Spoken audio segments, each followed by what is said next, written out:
1 Samuel, hoofstuk 18.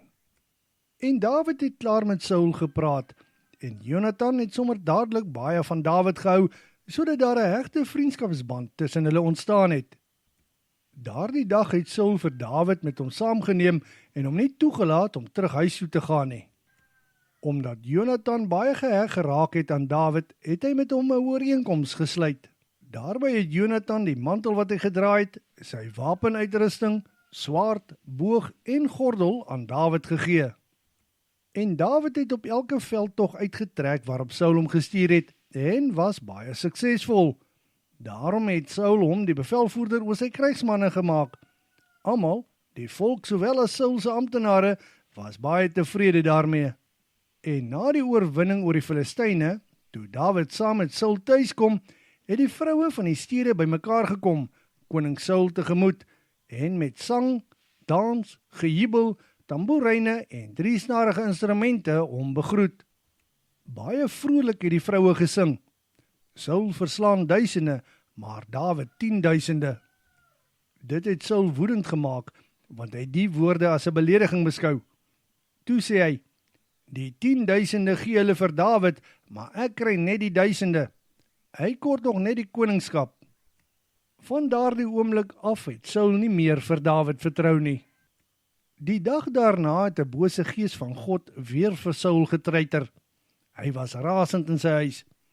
Ouder gewoonte het Dawid op die siter gespeel en Saul het daar gesit met 'n spies in sy hand. Hy het die spies in die rigting van Dawid gegooi en gedink, Dawid sal ek teen die muur vaspen. Dawid het 2 keer gekoes.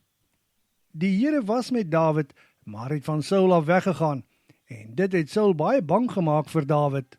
En Saul het besluit om Dawid so ver moontlik van hom te stuur, en hom 'n bevelvoerder oor 1000 gemaak. En Dawid het telkens saam met sy manskappe uitgetrek en teruggekeer. Die Here was met Dawid, en hy was suksesvol met alles wat hy aanpak. En Dawid se sukses het Saul nog meer bang vir hom gemaak.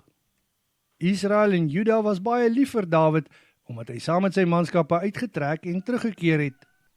Toe sê Saul vir Dawid, kyk, ek gee vir Merab, my oudste dogter, vir jou as vrou. Al wat jy moet doen, is om 'n dapper vegter te wees en die Here se oorloë te voer. Saul het by homself gedink, dit sal beter wees as die Filistyne se hand teen hom is, eerder as myne. Dawid het Saul geantwoord, ek en my familie is heeltemal te gering in Israel vir my om skoonseun van die koning te word.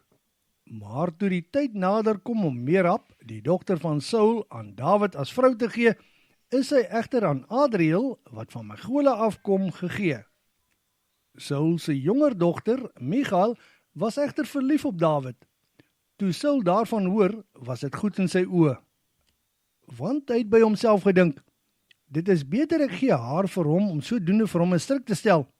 En intussen is die hand van die Filistyne ook nog teen hom. Daarop het Saul vir Dawid gesê, kyk, vir 'n tweede keer gee ek jou die kans om my skoonseun te word. En Saul het aan sy dienaars gesê, fluister dit in Dawid se oor. Die koning hou regtig baie van jou en ons is almal lief vir jou. Hoekom word jy nie nou maar die koning se skoonseun nie? Saul se dienaars het die woorde met Dawid gespreek. Toe sê hy, lyk my dit is sommer 'n kleinigheidjie vir julle om die koning se skoonseun te word. Onthou, ek is maar 'n arm man wat nie veel aansien het nie. En die dienaars van Saul het aan hom teruggerapporteer. Dis wat Dawid gesê het. En Saul sê, dis wat julle vir Dawid moet sê. Vir die koning is die voorryde van 100 Filistyne meer as genoeg vir 'n bruidsprys, want dan word daar sommer wraak geneem op sy vyande ook. Saul het naamlik gehoop dat die Filistyne Dawid sou doodmaak. Saul se dienaars het die boodskap aan Dawid oorgedra, en dit was reg in sy oë om op die manier die skoonseun van die koning te word. En op die bepaalde tyd het Dawid en sy manne gegaan en sommer 200 Filistyne doodgeslaan. Hy het al die voorryde na koning Saul gebring en kon dus die skoonseun van die koning word. Toe het Saul vir Michal, sy dogter, aan Dawid as vrou gegee. Saul het gesien dat die Here altyd met Dawid is en hy het agtergekom dat sy dogter, Michal, baie lief vir Dawid was. Dit het Saul nog meer bevrees gemaak vir Dawid en het sy lewenslange vyand geword. En elke keer as die Filistynse leiers met hulle leer uittrek, het Dawid meer sukses behaal as enige van die ander bevelvoerders van Saul se leer, en die volk het groot respek vir hom gehad.